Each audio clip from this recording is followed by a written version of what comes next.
muncul prioritas dan seterusnya. Saya ingin memulai. Saya betul. Iya. Jadi sekali lagi memulai ke sesungguhnya mengajarkan kita bagaimana kita bisa efisien, bagaimana kita bisa efektif memanfaatkan sumber daya yang tersedia itu untuk kemaslahatan, untuk kepentingan kita semua, untuk kepentingan bersama, untuk kepentingan yang ikut merasa memiliki. Itu sebenarnya ilmu ekonomi. Jadi kalau ilmu ekonomi itu kemudian ada yang miskin, ilmu ekonominya tidak susah. Kalau disparitasnya itu terlalu lebar, yang kaya luar biasa, kemudian yang gak punya duit juga jauh lebih banyak lagi, itu ilmu ekonominya yang dikuasai, yang diselenggarakan itu tidak sukses. Jadi penguasaan ilmu ekonomi dengan segala macam teori, instrumen yang kemudian tumbuh berkembang luar biasa sampai hari ini, semua dimaksudkan dalam rangka itu.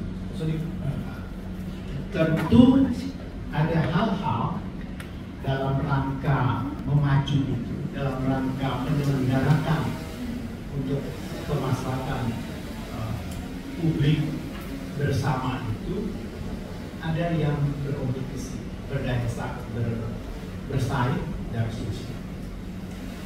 Karena itu ilmu ekonomi selamanya akan memulai dari siapa yang mau diatur, kepada siapa kesejahteraan itu akan dibagi, dan bagaimana mereka itu yang seringkali dimulai dari sana, dan itu disebut dengan dulu. Kan nggak mungkin kita melakukan kegiatan ekonomi lalu untuk siapa, kan bukan untuk ya maaf misalnya untuk sapi, untuk kerbau kan, tetapi untuk manusia. Nah, manusia yang kita tahu sekarang itu jumlah penduduknya itu dari tahun ke tahun memang bertambah. Tetapi pada satu titik nanti diperkirakan jumlah penduduk itu akan sustain, akan bertahan lebih baik. Kalau kita lihat di data ini, 500 tahun sebelum Masehi itu angkanya diperkirakan sekitar 100 juta. Dan hari ini sudah 8,60 miliar. Yang menarik sebenarnya adalah kira-kira 200 tahun yang lalu, ya 200 tahun yang lalu. Jadi tahun 2024 dikurangi 1.800. Penduduk dunia itu hanya 1 miliar, tapi hari ini itu ada 8 miliar. Jadi kenaikannya selama 200 tahun itu luar biasa.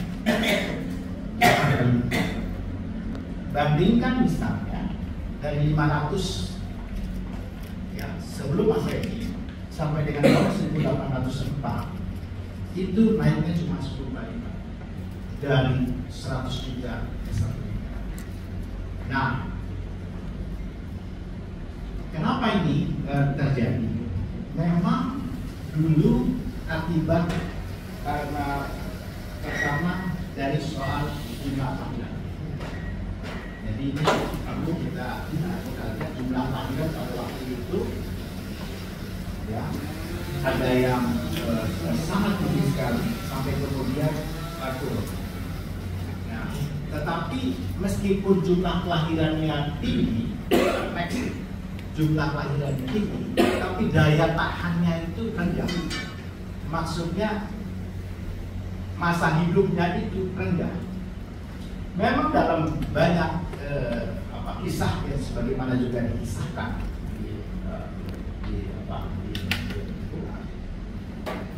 ada para pemimpin-pemimpin kita yang hidupnya itu diperkirakan terus ada yang ribuan tahun, tetapi nanti kita lihat bahwa rata-rata pada waktu manusia itu dalam hidupnya itu apa yang disebut dengan apa namanya ya masa apa namanya bukan masa life ekspektasinya, tingkat harapan hidupnya itu rendah. Tingkat harapan hidupnya itu kalau tidak salah sekitar 24-25 tahun bandingkan sama sekarang. Jadi kalau 24-25 tahun pada waktu itu, kalau kita bagi dua, begitu umur 12 tahun ke bawah itu artinya ya di atas 12 tahun itu average pada kira-kira 500 tahun sebelum Masehi. Dan kalau kita tahu natalitas, kemudian kita lihat mortalitas. Jadi kalau kita lihat natalitasnya itu naik, gede banget. Kalau tadi kita lihat per 1000 perempuan yang melahirkan berapa, tapi makin lama kalau kita lihat grafiknya itu naiknya itu sudah menurun kan Pak. Tetapi bersama dengan itu juga tingkat kematian itu yang tadinya tinggi itu menurun. Akibatnya life ekspektasinya tingkat harapan hidup X itu menjadi tinggi. Yang saya katakan X berarti bisa dibaca sedikit. Jadi 25 tahun, 30 tahun, 36. Jadi pada 200 tahun yang lalu aja tingkat harapan hidup itu hanya 36 tahun. Ya. Jadi kalau kita baca orang-orang yang hebat-hebat pada zaman Renaissance, semua usianya muda. René Descartes dan seterusnya, ya, John Stuart Mill itu semua orang-orang yang usianya muda. Ya. Kemudian bayangkan setelah 200 tahun tingkat harapan hidupnya itu rata-rata dunia naik terus. Sehingga hari ini boleh dikatakan 36 tahun ke atas itu dia akan tua, 36 tahun ke bawah. Tapi kalau kiai saya seperti biasa.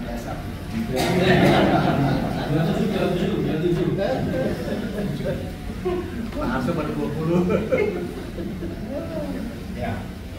Nah, sekarang kita lihat jumlah penduduk di dunia dan kita bandingkan dengan beberapa tadi kalau kita jadi satu, kira-kira seperti ini ya. Ini juga harapan hidup, kemudian dengan jumlah penduduk yang dari 500 tahun sebelum Masehi sampai dengan tahun 2024 dan tingkat harapan hidup yang kuning bisa kita lihat seperti itu. Dan bisa dibaca dengan cepat. Saya mau langsung baca tentang populasi Indonesia. Demikian juga dengan Indonesia. Indonesia sekarang itu naik 2 kali lipat kalau dibandingkan dari tahun 80 ke tahun 2024. Jadi kita 2 kali lipat jumlah penduduknya itu dari 148 juta sampai dengan kira-kira mendekati 251 juta. Ini hampir 2 kali lipat dalam waktu kurun 45 tahun. Jadi apakah trennya akan begini? Tidak. Karena nanti kita lihat ternyata pada tahun 2045 jumlah penduduk kita itu akan mulai flat 315 juta. Next, cepat saja di sini. Ini saya kasih contoh.